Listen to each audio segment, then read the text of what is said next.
আসসালামু আলাইকুম ভিউয়ার্স। এই দেখুন আমি আজকে কি তৈরি করেছি। এটা হচ্ছে বানানা চিপস। এটা বাচ্চাদেরকেও দেওয়া যাবে, আবার আমরাও ভাতেও গরম গরম ভাতের সঙ্গেও খেতে পারবো। এইভাবে আপনারা বানানা চিপস ভাজি করে খান, 2 দিনের ভিতরে আলুর দাম কমে যাবে। সকলেই আলু খাওয়া বন্ধ করে দিন। দেখুন আলুর দাম কীভাবে কমে যায়।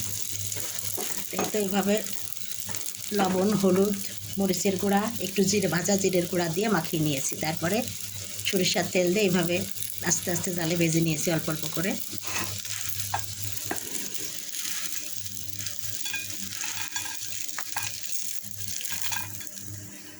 এই তো কত সুন্দর বানানা চিপস তৈরি হয়ে গেল। কেমন লাগছে দেখতে?